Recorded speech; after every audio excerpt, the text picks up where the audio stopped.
Hey everybody, it's Todd Bishop from GeekWire here with a special edition of Geared Up. As you know, on our weekly podcast and video show, we've been talking about Alexa integration into Windows PCs a lot lately. There are a number of PC manufacturers that are coming out with new integrations of Amazon's virtual assistant into their computers, coming directly onto the turf of Microsoft's Cortana. I have been testing out Alexa integration on this brand new Acer Spin 5 laptop. This is touted to be one of the first notebook computers to ship with Amazon's Alexa enabled. In fact, it arrived and they literally have it touted on the box. I'll show it to you right here.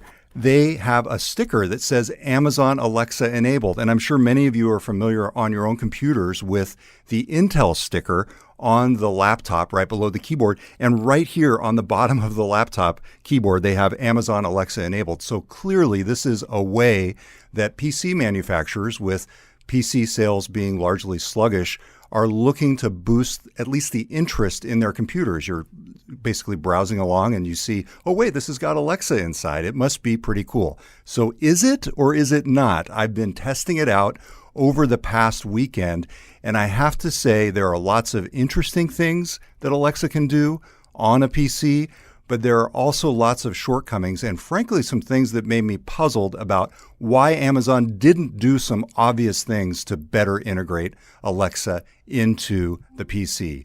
That said, in some ways it's better than Cortana. So with that intro, let's dive in. First off, you'll notice that it is down in the taskbar. Now, my first point is that Alexa is not native to the Windows experience.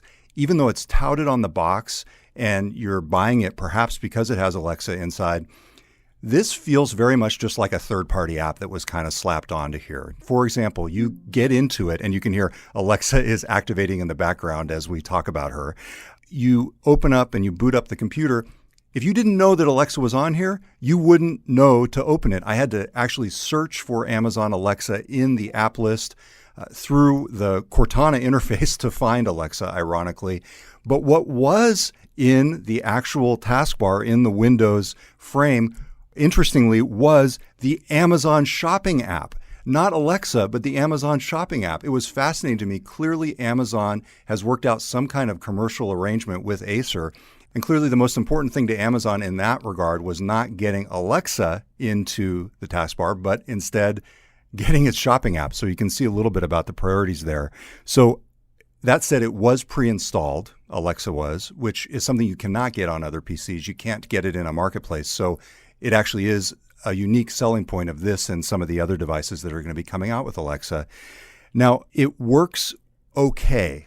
It mostly recognizes when you say, Alexa, add something to my shopping list. What can I add for you? Grapes and almond milk. Grape almond milk added to your shopping list. Wow. So that was way off. At any rate, that is sort of a good example. You could hear the slight pause. This is not exactly the same experience as you would get on an Echo device. Now, that said, Alexa excels in places that Cortana, Microsoft's built-in assistant, does not. For example, I have here on the desk next to me a lamp with a smart bulb built in. It is a TP-Link smart bulb. So technically, it is supposed to work with both Cortana and Alexa. So what I did was I tested it to see which ones of those it would work with. So let's try it out. Alexa, turn on light 2. A few things share that name. Which one did you want? Light 2. Okay. All right, so it worked. A little bit of a glitch there in terms of recognizing what I was saying, but it certainly worked. Pretty impressive to be able to control your smart home through a third-party app in that way. Now let's try this. Hey, Cortana, turn on light 2. Okay. I can help you control your devices hands-free. Just open the Cortana app, choose Notebook, then choose Connected Home.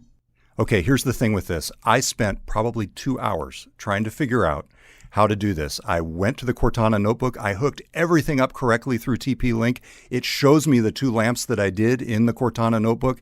Everything looks right, and it simply will not work. Now, I'm sure I'm doing something wrong. Here's the thing, though. There is so much more documentation on smart home integration with the Alexa than there is with Cortana. And so in that way, frankly, you are just so much better off at this point. Even with the limited integrations that Microsoft has with smart home, you're so much better off in terms of your support and figuring out how to do smart home integrations with Amazon Alexa. So clearly, Alexa is stronger in the smart home area. Now, where Cortana still excels is in Windows integration. Let me give you an example. Hey, Cortana, launch Slack. Okay, opening Slack. All right, you can see that full screen experience. It didn't actually open the Slack app. It opened the Slack website, which is not what I wanted. But still, for the most part, Cortana can reliably be used to launch apps and other things that are integrated into the OS. Let's try it with Amazon's virtual assistant. Alexa, open Slack. Do you mean Slack with voice? Yes. Here's a skill, Slack with voice, created by Miha Masoom. Hello, welcome to Slack with voice. I am an unofficial voice user interface for Slack. Alexa. You can send and read Slack. Stop. Okay, potentially useful, not what I wanted, not integrated with the OS. This also gets into a bigger question about voice assistants on laptop computers because, frankly, voice assistants are useful when you don't have access to a keyboard. Here you have the ultimate device for keyboard and mouse, the computer. I think that the actual utility of voice assistants on these devices is somewhat minimal. That said, it's an interesting integration. Now, last point I want to make. Amazon doesn't seem like it's really trying here with this Alexa integration. I'll give you a good example. Here is what the actual app looks like. So it is essentially a version of the mobile app that logs all of your Alexa activity. And I was sitting here doing this and it was, pretty cool. Okay, I can see everything that I did just like I could on my iPhone if I go in and see the record of Alexa activity. But it's black and white, not very graphical. And then I went home and I was looking at my Amazon Echo Show and that beautiful square interface.